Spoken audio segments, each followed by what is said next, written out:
Oh, we have a lot of ground to cover in your Health Watch this morning, from flu season being on the horizon to what the latest data tell us about the spread of monkeypox. Joining me now, once again, to break it all down, Dr. Syed Hussain from Trinity Health of New England, as he joins us every week. Doctor, good to see you. Morning. Again.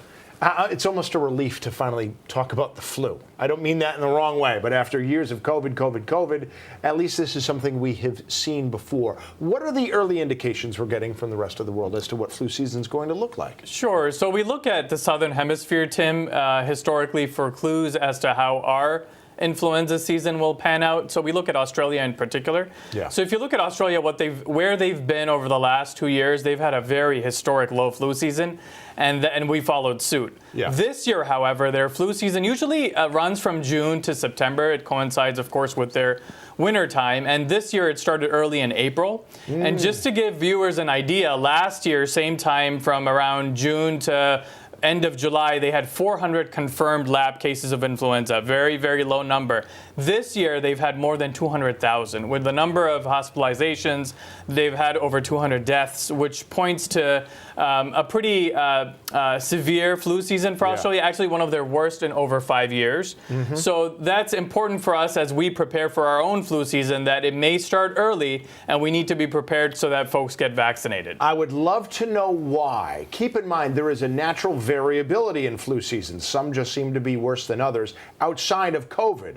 I'm wondering if now a relative lack of COVID mask use has something to do with that, or whether it's just that natural variability again. I don't know. Yeah, it's a good point. So a couple points. One is, of course, we were adhering to public health measures so strictly over the last 2 years, and that helped, especially masking helped tamp down all these respiratory viruses. But also, natural immunity may have waned, and we've seen, if you look at Australia's statistics, children, especially under the age of 9, have been hit hard, which again explains, natural immunity being less so in that particular age group, which again points to the importance of early vaccination and making sure we take precautions. And when we're talking about flu shots, any time is better than no time, but in the past, maybe you'd wait a little longer than doing it right now to go get your kids that flu shot. I know I got mine, but based on what you're saying, maybe this is now the time. Huh? Yeah, given how early the flu season started in Australia, it's not a bad idea to be proactive and get that flu shot earlier so that we can be prepared.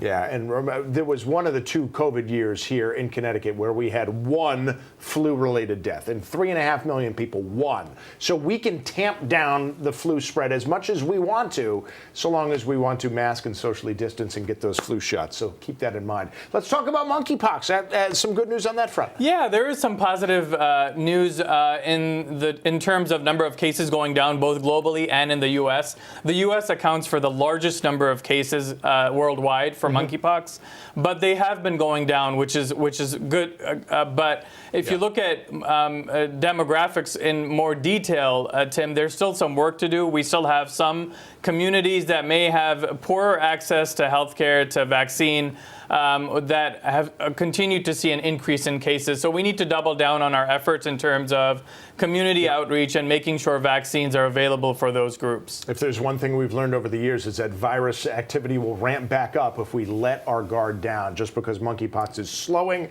does not mean it's going away for good. So keep that in mind. But yes, good news. Glad to have it. And glad whenever you can give us some good news. Thank you. Appreciate Glad it. to. Good to see you. Likewise. Dr. Syed Hussain from Trinity Health of New England. All right, let's talk about good news maybe on the weather front, Matt Scott? I think so. I don't think we have anything to worry about over the next couple of days, gentlemen. Good morning to you both.